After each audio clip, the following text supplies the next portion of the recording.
नमस्कार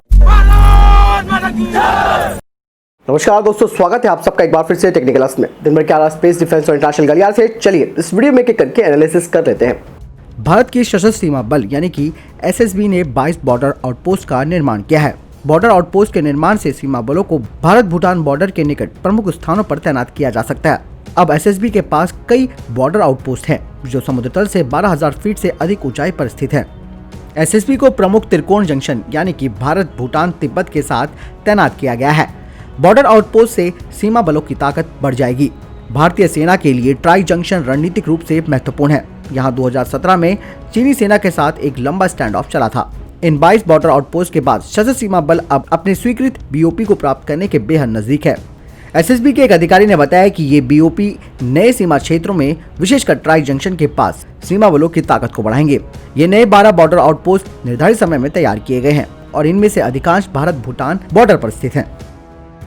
कश्मीर के बारामूला के वानी गांव में सुबह सुरक्षा बलों और आतंकियों के बीच मुठभेड़ हुई और अब तक जो खबर आई है इसमें बताया गया है कि इस एनकाउंटर में एक आतंकी ढेर हो गया है और अभी भी 2 से 3 आतंकियों के छिपे होने की खबर है।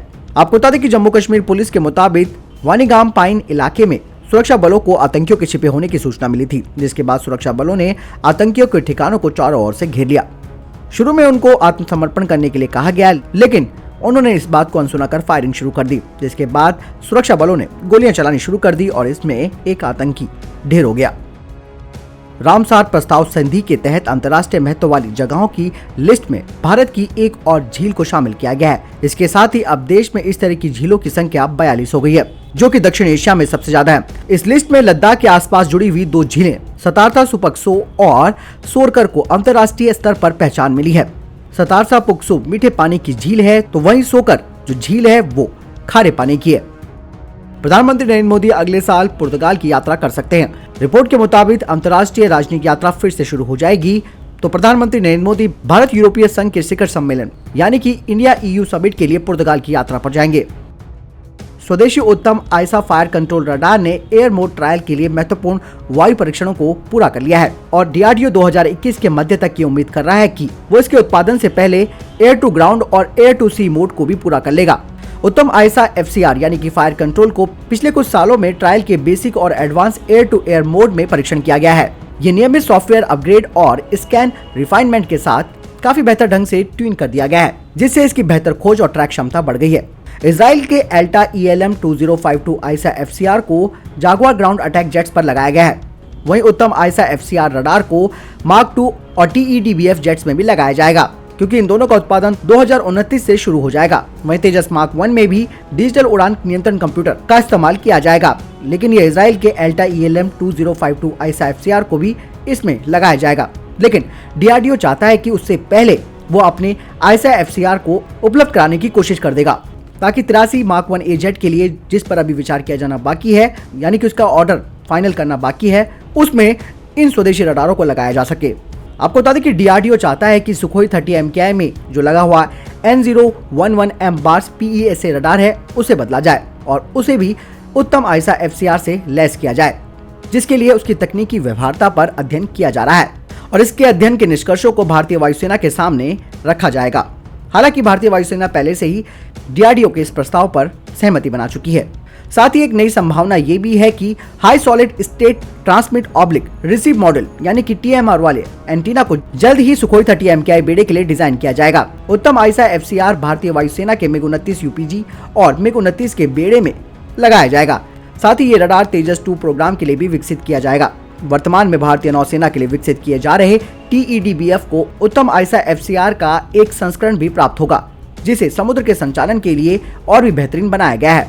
2035 में उत्पादन के लिए तैयार होने वाले गैलियम नाइट्रेट तकनीक पर आधारित उत्तम आयसा FCR जो कि रडार टेक्नोलॉजी डेवलपमेंट यानी कि विकास की अगली पीढ़ी है, उसको भारत के 5.5 पीढ़ी के AMCA steel fighter jet programme में लगाए जाने का प्रस्ताव भी किया गया है। AK सीरीज की राइफलें बनाने वाली क्लाशनिकोव को एक गहरा झटका लगा है। क्लाशनिकोव ने बताया कि पाकिस्तान के जो कबीलियाई इलाके हैं, खासकर की दारा एडम खेल, वहाँ पे AK राइफलों की कॉपी बनाई जाती है, जो कि स्मार्टफोन की कम कीमत पर उपलब्ध भी कराई जा रही है और इन राइफल्स को आतंकियों को दिया जा रहा है। यही नहीं, पाकिस्तान से समर्थित आतंकवादियों से मिली अमेरिका की M16A1 असॉल्ट राइफल की भी कॉपी बनाकर आतंकियों को दी गई है। डारा एडम खेल क्लाशनिकोव और भारतीय सुरक्षा एजेंसियों के लिए एक बड़े सरदर्द बन चुके हैं। क्लाशनिकोव ने अपने YouTube चैनल पर एक वीडियो प्रसारित किया है जिसमें 5 सबसे खराब AK सीरीज राइफलों के बारे में बताया गया, जो कि पाकिस्तान के आदिवासी इलाके में बनाए जाते हैं। क्लाशनिकोव ने बताया कि उन्होंने अफगानिस्तान के पास कुछ AK सीरीज की राइफलों की जांच की, जिनका बड़े पैमाने पर इस्तेमाल तालिबान के द्वारा किया जाता है, जिसे पाकिस्तान के द्वारा सामरिक मदद मिलती है। उन्होंने पाया कि उस पर सीरियल नंबर तो लिखा गया था, लेकिन उसमें लैटिन अक्षरों में कई शब्दों की गलतियां थी। साथ ही उन्होंने 30 राइफलों का परीक्षण किया, जिनमें से इनकी जो दूरी थी वो 20 से 50 मीटर तक थी, और इन राइफलों का इस्तेमाल किए जाने वाले बैरल का उपकरण बहुत ही बेसिक टुकड़ों से बनाया गया है। दोस्तों, कल के डिफेंस अपडेट में मैंने आपको बताया था कि JSL बनाएगा भारतीय सेना के लिए हाई स्पीड पेट्रोल वेसल्स को, जो कि पैंगोंग में चीन की बोट्स का मुकाबला करेंगी, और अब भारत ने इस प्रक्रिया को और तेज कर दिया है। सूत्रों ने बताया कि गोवा शिपयार्ड को पैंगोंग झील के लिए नए जहाजों के निर्माण को प्राथमिकता देने के लिए कहा गया है, और इस पर अब हस्ताक्षर किए जाने की उम्मीद है, और इस परियोजना को काफी तेजी से ट्रैक भी किया जाएगा। सूत्रों ने कहा कि आमतौर पर एक शिपयार्ड को जहाजों के निर्माण में लगभग 1 साल का समय लगता है, लेकिन गोवा शिपयार्ड, जिसने इस सप्ताह ये अनुबंध जीता है, इस प्रक्रिया में उसे तेजी लाने के लिए कहा गया है, ताकि जल्द से जल्द इन जहाजों को तैनात किया जा सके। भारतीय सीमा में 45 किलोमीटर की झील आती है, और जहां पर चीन आक्रामक युद्ध अभ्यास करता रहता है। ये जो नई फास्ट पेट्रोल बोट्स होंगी वो पहले की तुलना में काफी बड़ी होंगी, और इन नए जहाजों में स्टील की पतवार होंगी, जो भारतीय नौकाओं को चीन का मुकाबला करने में मदद करेंगी।